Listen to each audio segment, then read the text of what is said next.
Hello, and thank you for viewing my video essay, Navigating Nonsensical Narrative, a case study of Far Cry 5 for the International Conference on Games and Narrative 2021. My name is Ryan Scheiding, and by the time you're viewing this for the conference, I will have received my PhD in Communication Studies from Concordia University in Montreal. As what I'm talking about today is an adaptation of a part of my dissertation research, I would like to credit the Social Sciences and Humanities Research Council of Canada that partially helped fund this through their doctoral fellowship. Also, before I start, I would like to note that I'm filming this from home during the quarantine, so I don't have access to all of the tools I typically would have for a video such as this. As a result, I will not be appearing on camera today, and instead I'll be talking over some footage from Far Cry 5. So to start out, I want to start with a rather obvious statement that video games generate meaningful narrative. I think anybody at this conference would agree to this. And it's certainly something that theorists within our field have argued since the inception of the field itself.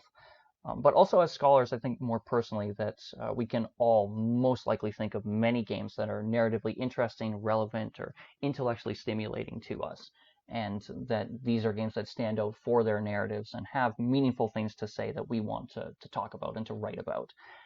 But during the course of my dissertation research, while I did deal with games like this, I also came across one in Far Cry 5 that made me really start to question, how do we navigate what I'm labeling as a nonsensical narrative?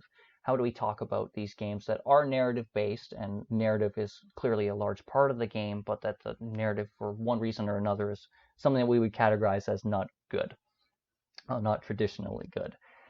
So I proposed this case study of Far Cry 5 to describe how I personally found value from a nonsensical narrative. Now, before I get further into this, I don't want to make it seem like I'm the only one that's personally judging and saying, oh, this is a bad narrative. I want to read the title of 2 reviews of the game to help establish that it's not my personal view that Far Cry 5 narrative is what I call nonsensical. It was in general very reviled by the gaming press as well. Rush Frustick of Polygon titled his article, "Let's Talk About the Ending of Far Cry 5, Warning, Things Get Pretty Ridiculous." Another article by John Walker for Rock Paper Shotgun was a little bit further. The title is, "Far Cry 5 has the worst endings in all of gaming history. The end is nightmarishly bad." It's N-I-G-H with a dash and then T-marishly bad. So I'm going to start with just a brief outline of the plot, and I will also quote those articles. So you play as a created character who does not have a name, can be either male or female, and will be referred to as Rook or Dep throughout the game. The deputy is the name of your character. And you start the game on a helicopter flying into rural Montana with a small team of other officers to arrest Jacob Seed, who is the leader of a cult that is calling itself Eden's Gate. This immediately goes awry, and the player is forced to navigate Hope County to take him and his siblings down. So when you try to arrest Jacob Seed, you manage to get him on the helicopter. His followers throw themselves onto the helicopter. It crashes. All of the officers are split up into different directions, and then you are the only one that makes it out. And you have to navigate the rest of this narrative. What you have to do, there's a large open world map. Each section is the boss character of each section is one of Jacob's siblings. You have to take each one of them down individually by completing missions and completing tasks within each part of the map. Eventually, you get to take them down. If you take all 4 of them down, you get to fight Jacob's Seed. Now, this Eden's Gate cult has been preaching a doomsday. They've been just vaguely, Jacob Seed has been saying that the world is going to end, and as a result, he's created this cult and he's recruiting people into it. And through what we learn from what the characters are saying and what we see in the game world, we see that they're doing some pretty awful things. They're abducting people for forced labor or paramilitary service. They're murdering people. They're stealing property. They're abusing animals. And this is all set up before the player arrives. So we see all these very horrible things as we navigate through the world. And occasionally, as you complete enough missions in an area, you will be knocked out and captured by that area's boss, where they will basically sit you down and monologue at you. And the point is, I like to call this Far Cry 5 is trying to have their Bioshock Would You Kindly moment. being like, oh, your wrath and you're bringing all this trouble and all this violence is all begetting because of you. But it doesn't really make a lot of sense to the player because all of these things were set up before you got there. The murders were already happening. People were already being abducted. This cult was already acting very like violently and really taking down this whole area. So you get to finally fight Jacob Seed, and you have this drug-induced battle with him that I'm not going to fully describe. You can look it up on YouTube if you'd like to see it, and finally you defeat him. But as you defeat him, nuclear weapons start dropping throughout the game world. And you have to jump into this car and drive as fast as you can to get back to a bunker that you know about from the beginning of the game. And through, I'm just going to say plot because it was convenient, everybody is killed except for you and Jacob Seed. Jacob Seed pulls your character into this bunker and is essentially decides to hold you there captive and is like, see, I was right. So this game doesn't really make a lot of sense. I'm going to just read two quick brief quotes about the issues that occur within this narrative. The first comes from John Walker. Quote, Far Cry 5 has a bad story in the same way that the bubonic plague has a bad bacterium. It is, by a considerable stretch, the most abysmally written narrative in AAA gaming. Not just in how it so idiotically interrupts you in the middle of other scripted missions to force you to play through hideously badly written enforced semi-playable cutscenes, but in every word uttered by every character from start to finish. And wow, does it reach a subterranean nadir when it comes to the finish.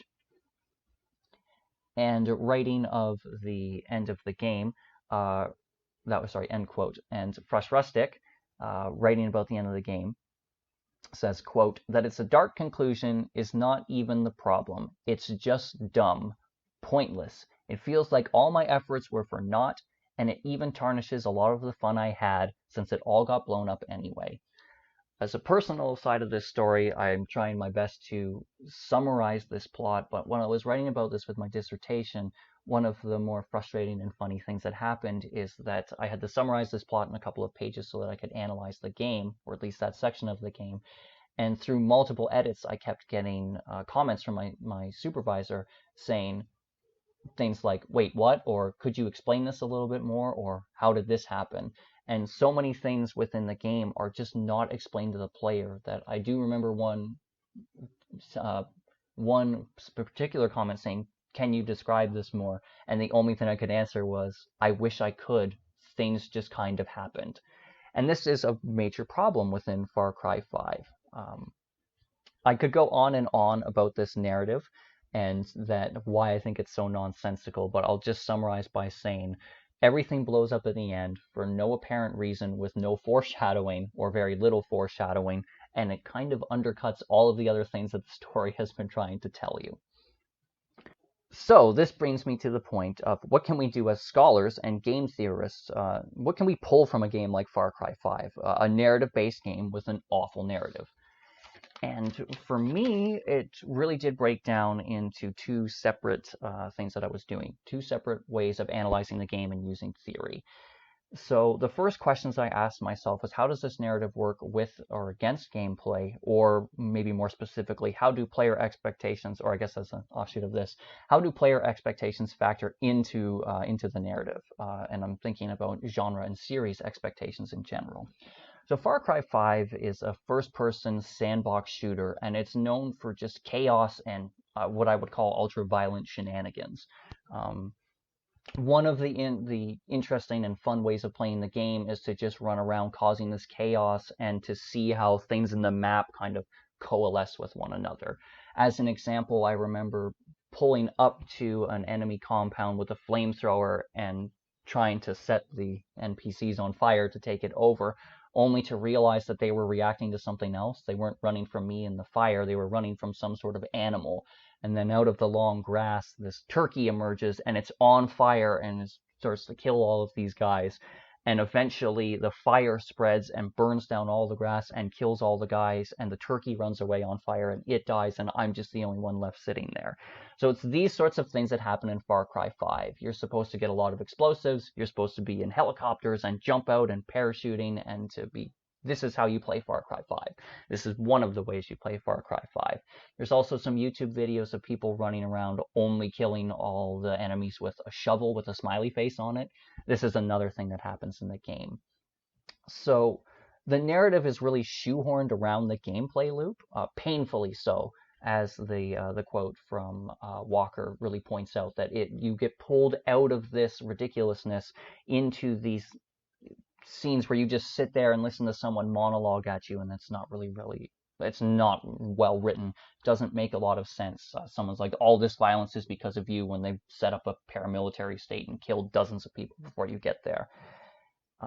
However, what we see in this is that there's an escalation of violence.